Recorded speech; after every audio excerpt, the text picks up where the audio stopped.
Hello everyone and welcome back to our channel. I'm Cassandra. And I'm Mom. This is Millennial Mom. Sorry if my voice sounds a little...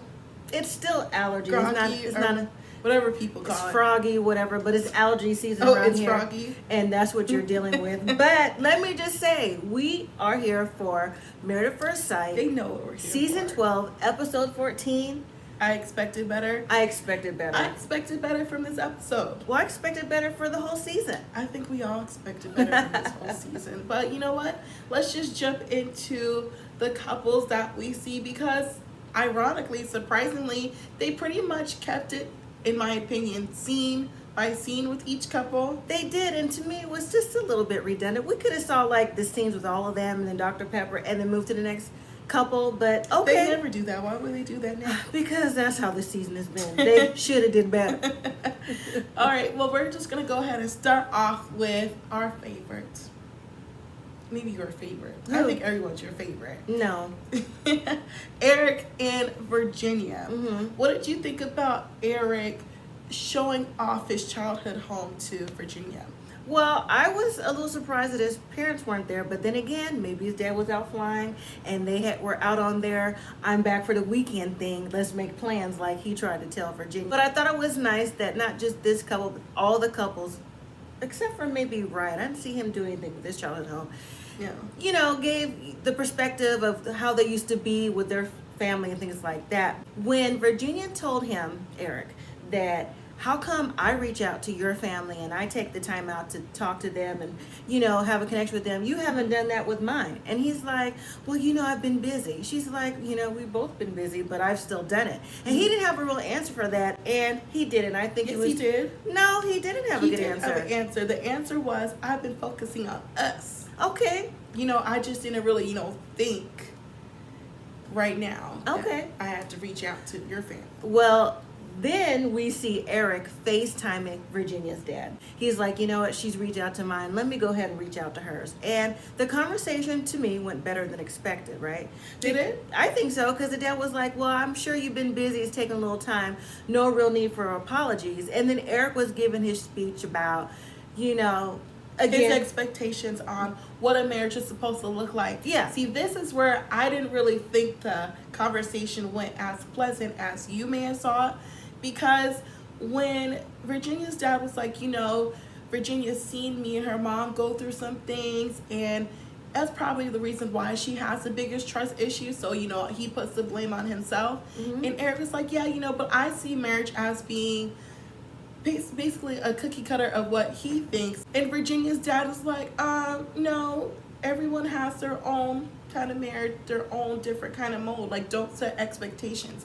And yeah. I can see on Eric's face, he looked kind of annoyed. Well, then we get to see Virginia's activity, and I would never guessed in my 25 years of living that she was a basketball player. I wouldn't have guessed it either, but she was. She showed her pictures, and her pictures were cute. I'm like, okay, she even had the outfit on and everything. I'm like, she came to play, she came to school, Eric. And Eric was like, oh, what you got on? Eric was ready for it. Eric seemed like he was very happy to do what Virginia wanted to do.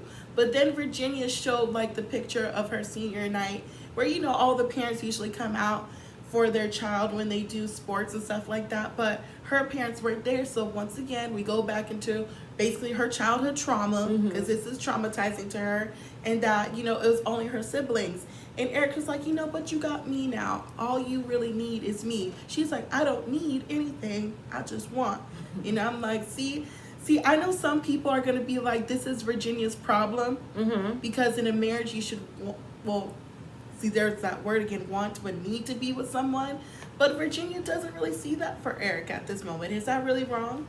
No, and on top of that is still the way that they're communicating as well. That's another reason why she can't see it.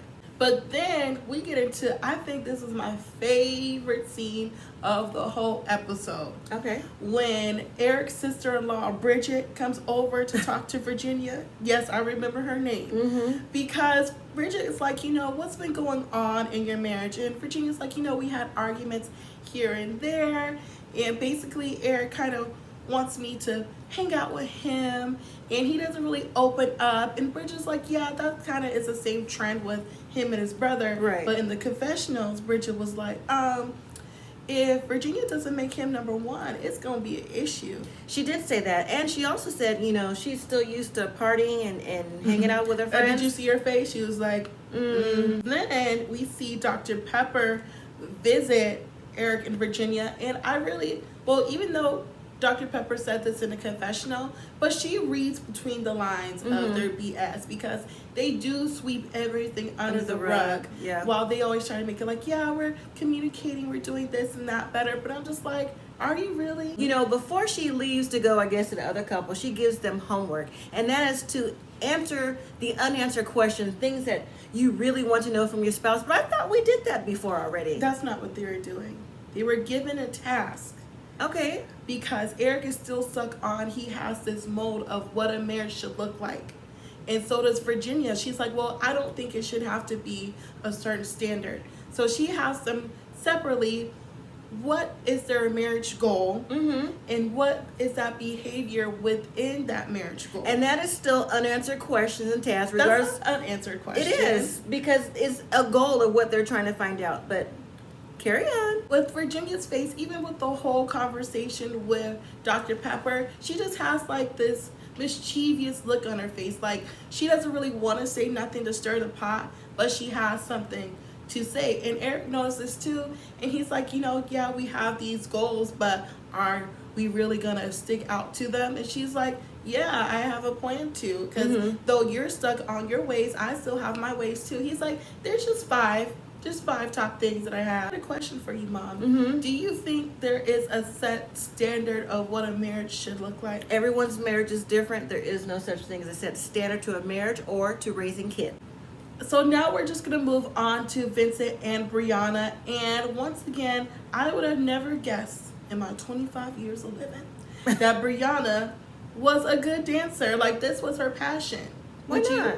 I just didn't think so. She just doesn't strike me as a dancer, but she is a dancer. Well, so far in your 25 years of living, you didn't know about Virginia either, so.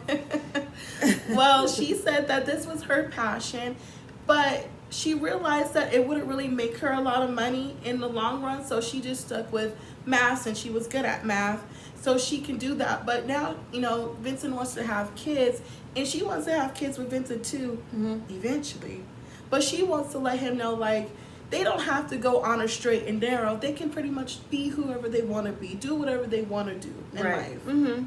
And while she was explaining that to Vince about the straight and narrow and her being a dancer and her passion, she also wanted to say was the reason why she continued to do her dancing when she was in middle school, going into high school, because it gave her more confidence and it helped build her character, because, you know, she was more of a darker skin tone young lady. Insecurities because of the light skin, dark skin thing. And I'm like, well, she's very beautiful, and it's really sad that this still goes on today. And you know, we just so happen to be wearing these shirts, right, coincidentally. So, you know, I'm glad Brianna found her confidence within herself. And even Vincent too was like, you know, he's blessed to have someone who is as strong as Brianna. I'm like, Vincent, there we go. Exactly.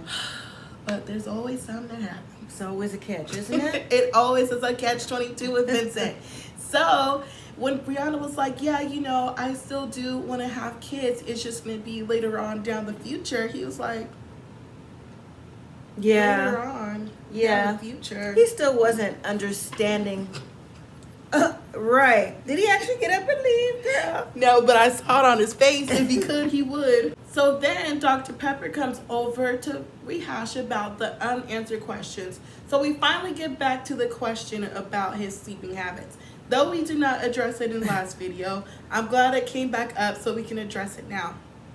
Brianna is not budging on when he should go to sleep and when he should wake up. But what she said was, you know, he tends to go to sleep 20, 30 minutes after I go to sleep because he's on his phone. Well, how would you know? If you sleep. That's what I was thinking. I was writing it down. Like, how would you know that it's 20, 30 minutes after you just know if that you're sleeping? You just know he didn't go to sleep when you went to sleep. That's what you know. Right. So I don't understand why that's such an issue. And then Vincent's like, you know, I sell cars. I'm driving around all day. I just need that extra hours of sleep. And Dr. Pepper was like, well, Brianna, do you feel like you're judging Vincent because he don't get up when you get up? She's like, you know, not necessarily. I just want him to have a a good routine. So Dr. Pepper was like, well, what about if he sleeps in longer some days, not the others? She was like, that's fine. Right. Like, no, it's not fine. That hesitation, right? Because, see, Brianna wants someone up, like I said, with the birds, having breakfast at the same time, all this and that, and everybody just doesn't need to do all that. I mean, maybe they could compromise like a day, but not every day. Well, then going back into compromising, when Dr. Pepper brings up, her having kids and the blood pressure situation, Vincent was like, I understand that she goes through that, but I'm sure there's other people who go through that as well. And, we just have to do some research. And Dr. Pepper's like, well, have you even considered adoption? And adoption really hasn't went through Vincent's mind, but I can understand that because when someone, especially like him, is dead set on having kids of his own blood because of his past traumas, he's not really thinking about adoption, and I can't blame him. He's not thinking about adoption, and then Dr. Pepper said, well, there are, medical things and procedures that can help out with the pregnancy, but in case, would you be willing to adopt? And I don't think he's looking forward to that. But there was a cute scene when they went to the Dominican bodega. Yeah. Okay, with your accent. Okay. There was a cute scene when he was walking around showing Bree the store and the different food and stuff like that. That look good. And they got back into, how he grew up and living with his aunt and how he didn't have a mom and dad there. But we know this stuff already, and those are really the main basis reasons why he wants his own family. Yeah, and I kind of think that, and even Bree kind of thinks it too, like if he is not able to have kids, it doesn't even have to be by her, but since they're married, I think it might be a little bit of a deal breaker because he really wants his DNA, his own legacy to continue on. Right. Well, let's continue on to Mom's favorite, Clara and Ryan. No, they're not my favorite. My favorite is coming up. Well, how did you feel about Ryan going to Claire's house? Claire's mom's house. I didn't think anything different of it, but I just think that Ryan came off as Ryan does. Hey, how you doing? Sure. Just cookie cutter Ryan, like upstanding citizen. He just showed like no overall personality, no nothing. Ryan gives what he gives, which is Ryan. Well, Claire's mom seemed to like it, and Claire's mom kind of reminded me of Claire just a little bit. No, I don't see Clara and her mom at all. I said just a little bit. But I do see Clara's mom liking it because she likes the fact that the church thing came up, the and Christian raising values. the kids, stuff like that. And then she went into the story of how she didn't go to church until Claire was 5 months old. I guess she got an epiphany to go back and things like that. So they touched bases on that because clearly the mom is still in the church. We know the dad isn't because Clara says it time and time again. And Ryan connects with that. And one thing he said was, well, I hope Clara can see pretty much the value of having her kids in church. And her mom was like, yeah, I can too. But no. I even wrote down, no, she won't. She's been saying... no, she won't. Exactly, because she's been saying how, yes, she wants them to choose freely, but I don't think she's with that. She don't want them to have that foundation. I don't think she's with that right now, based on her experiences being in the church herself. So. And I thought Claire, Ryan, and her mom and dad had a really good conversation, especially when they brought up the topic of, oh, what is something that you wouldn't let Claire do when she was young? It kind of reminded me of you a little bit, Mom. Okay. Not with the CD thing, because he would have let us listen to Usher's Confessions. You listen to lots of CDs. Maybe you shouldn't have, but okay. It was the MySpace part where she couldn't even have a MySpace. I couldn't have a MySpace either, Claire. You couldn't? No, I couldn't. I don't remember that. But I understand because if I was like 10, Claire had to be like 12, 13 at the time. Well, you definitely couldn't have no MySpace. But then if she did have a MySpace, it had to be like a random name and picture. I'm like, you gotta pick one. It can't be no MySpace and then a random name and picture. Well, those are the things that she couldn't have. And I can understand that when you're young. Even now, social media is way more advanced now. You still have to be in patrol when you have younger children. So... yeah, but so far it seems like Claire's family seems to think Ryan is just a really great person, while Claire is just like, but I'm not getting all my needs met. Oh, well. You know how was she thinking on the inside. I know, but she didn't bring that up to her parents either. I wonder why. She's not going to do that. I wonder why. But then later on, it does come back up with Dr. Pepper, because Dr. Pepper's like, well, what is happening with the intimacy part? Because this is something that was really big on Claire's part. And Ryan, once again, gives his same old answers. Yeah, sure. Well, it's not what I'm used to. I just don't want to take the time and the effort if it's not going to be there. I don't want to feel forced and rushed. You know what I mean? Sure. You know what I mean? Sure. But, sorry. We get it though, right? We do get it. But Dr. Pepper brought up a really good point. She was like, it's not like y'all just dating, or y'all are like at a Haley and Jacob stage. You guys are pretty far along. You guys had really great conversations. Like, why isn't, and you doing little extracurricular things on the side. Like, why isn't more things happening? Like, you can still say I love you to someone, even though Dr. Pepper's not pressuring it, but it doesn't have to, every time you say it, the meaning is less. It's still going to mean something because you truly mean it. Yeah, but Ryan still is holding ground. He just feels like if it's not there, if it's not right, he's not going to say it regardless of the circumstances. So I think that right there is a lost cause.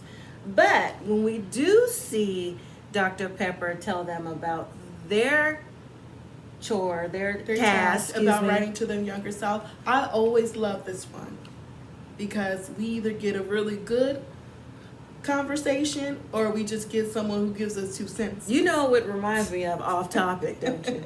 You know what it reminds me of? Okay. But we'll get into that maybe another time. Claire is hoping that this is going to make Ryan be more vulnerable. Ryan, open up. I'm like, girl, you guys only have Did you say it with 2 your weeks chest left. or try to open up? I mean, No, he's never gonna open up, not during this process. He's not saying nothing with his chest. But when she writes her letter to her younger self, she starts when she was 13. You're gonna be in love, but every love is not a true love, and things like that, and just sentimental things. But when they got to Ryan, he's like, younger Ryan, he said, don't change a thing. Don't be afraid of failure. And he always usually focuses on tomorrow when he should be focusing in the present. And Claire was looking at him like, this is now. The present is now. Focus on the relationship, the vulnerability, not trying to build better connection with my dog. I don't know why she gave him the eye like you gave me. Because she wants him to see it, but Ryan lives in a whole other world, and I am curious to know what that world is like. Let's go on to Haley and Jacob. I thought this was a very interesting episode with them. I thought it was interesting too throughout, but I wasn't surprised. Now, when we see Haley, now where's this is mom's couple. This is mom's couple. Because I'm still not feeling it for Haley, period. So, in this episode, we see Haley doing what she likes to do yet again. Does it not start out with that? Well, so happened to be how production made it. Let's not blame it on Haley. That's fine. That's fine. She's at batting cages, but she wants to practice first. Just like at any other thing. She always says she wants to practice before people get there. So she's practicing so she doesn't look bad or whatever. Jacob don't care. He don't care if you look bad or not. He's just going with the flow, right? Mm-hmm. So Jacob comes in his jeans and his shoes that aren't tennis shoes. She's like, oh, you wearing that? I mean, when someone comes to something that's an outdoor event, you would expect someone to wear tennis shoes. But what Haley's problem is, she's always judging Jacob before she even knows what's happening. And Jacob said, it's not like I'm running to first base or something, which is true. And Jacob says, I don't like wearing tennis shoes. So if he's always worn nothing but dress shoes, expect him to wear dress shoes. But even throughout their whole softball thing, Haley was just looking at him in disgust a little bit, like, oh, he can't hit a ball. Well, no, because this isn't his sport. But we learned that Haley played competitive softball even up until, a couple days before she got married at first sight. I didn't hear all that. Yeah, she did. And, just overall, Haley's competitive. But she said that with the go-karts and things like that with her family. She's competitive. She's strong-minded. We found out she was a little diva when she was younger. And Jacob was like, oh, I see it still reigns true today. I was like, ooh, the shade, Jacob dropped a lot of shade and a lot of innuendos at the same time. But you know what? When they finally do a task that Jacob likes, which is putt-putt. I was not surprised. I'm a whole 25 years of living. Oh my gosh. I was not surprised that Jacob likes to putt-putt or golf.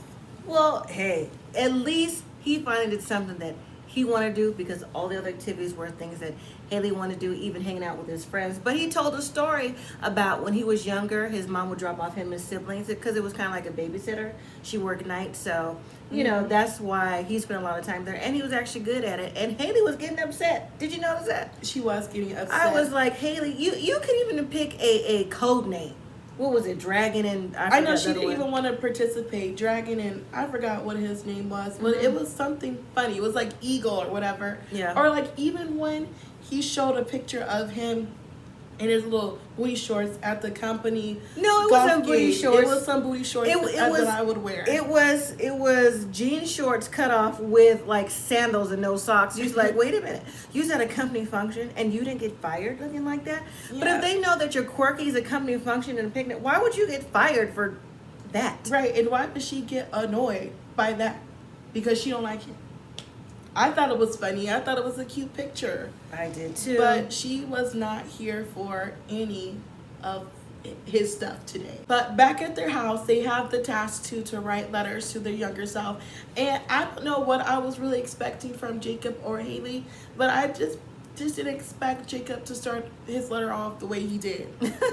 Jacob wrote the letter almost the same way that Ryan wrote the letter. Like, I'm going to write something down, and that's going to be it. But he started off with, don't be a bee. I'm like, Jacob, that's what you would say to younger self? Well, again, I said Jacob dropped a lot of innuendos. It wasn't just at the putt-putt. And Haley is like, you know, she told herself, you know, the similar things that Clara said to herself about relationships, things like at that. At 15, you know, yeah, she started dating. Parents will hate it, but, you know, you'll find a voice. But eventually, you'll know that your mom is right. And Jacob thanks himself for not quitting football. And Haley was looking at him like, this is really what you wrote? But did you really think he was going to write something sentimental to you? So Jacob decided to take a step further, to dig a little deep. Like, okay, Haley, what would you decide to tell yourself before you got married on decision day? She didn't really have an answer for that, did she? No, she didn't really have an answer. More like, just calm down. Basically like trust the process. And she was like, well, what would you say? And he was like, not to buy that bracelet. Yep, he set her up for that, didn't he? He led her to the water and she drank it. She was like, bracelet? You mean the necklace? He's like, no, that was an $800 bracelet. I was like, oops. She's like, and then we get into these flashback scenes. She didn't wear it on the day of the wedding. Call it out. She didn't wear it a few days after the wedding. She didn't wear it 14 days after the wedding. She didn't wear it, period. It's still at her mama's house in Alabama. So where's the apology, Haley? And Jacob brought up a good point. If you really want to wear it, you could have had it overnighted from your mom. At least it could have been here for another option for you to wear if you really wanted to wear it. Well, now Haley said, well, what about the hat I gave you? Well, at least the hat is in the room on the dresser. He said $20 hat, $800 bracelet. Now, I didn't think that was very fair, honestly, to compare the hat to the bracelet, because it was still a thought that counts, because clearly, that was the gift that she wanted to give. Get on you for that. But yeah. She missed the point of that greatly. She did. She was like, I don't understand that I didn't understand that it meant so much to you. And he was like, well, this just so happens to be the whole thing of marriage. You just don't understand that anything means anything to me, Haley. I was like, ooh. And yikes. And another thing that happened with Haley this season is that Dr. Pepper came back to talk to them about what was going on. What was it this season? Was this episode? Well, no, this season, because Dr. Viviana came back to talk to Haley when she was on the show. So you meant Dr. Pepper came back to read Haley? Exactly. So this is the second expert that came back to tell Haley about herself. Like, listen, do you not realize that some of these things that you're saying you're doing could be intentionally looked at as you're hurting Jacob, that you are not acknowledging his hurt, his feelings. You have no empathy about this. Yeah. Now, I think that's a problem, that another expert has to tell Haley this, while Haley has tears in her eyes. Now, she didn't break down fully this time, but, I don't think she got the point. Now, she didn't get the point. After all that was said and done, later in the evening, Haley FaceTimes her mom and is like, Mom, you know what, go ahead and overnight that bracelet back so I can hand it back to Jacob so it doesn't have to sit on the dresser. And her mom, you know, played into the role too, like, well, that's tacky, this and that. She didn't say it was just tacky. She said it was beyond tacky that he would want to get his bracelet back. I mean, it's a gift. I mean, you know, if he wants it shipped, I'll ship it right now. I'll come down to Atlanta. I'll drive there to give it to him personally. I was like, well, now I know where Haley got it from. But Haley really still isn't showing any empathy. She's really not showing anything towards Jacob. And she might have to owe Jacob an apology. Might. Just might. That he might not get anytime soon within the next 2 weeks. So that was this week's episode. You know, I was kind of missing Chris and Paige. No, we weren't. We weren't missing Chris and Paige. What did you think about this episode without Chris and Paige, with the things that they learned about each other?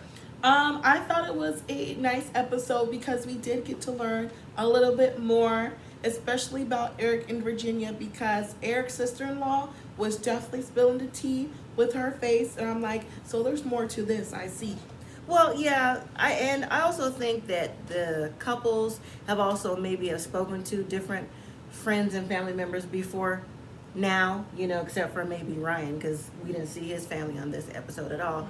But overall, I think this episode was telling in a way, because next week is what, the cabin or the getaway that you've been waiting on, and it looks like there's still some, because I want to see Christopher and Paige in there, and it looks like there's still some breaks in some of the foundations with a lot of these couples, and we didn't see Chris and Paige at this, and hopefully they don't come. They're not going to come back to Decision Day, and we already know. If you've seen the spoiler, you already know. Well, thank you all so much for watching this week's episode. Make sure you leave us a comment down below to let us know what you thought. If you haven't already yet, give this video a thumbs up and subscribe to our channel. Thank you all again for watching, and as always, live simply, be grateful.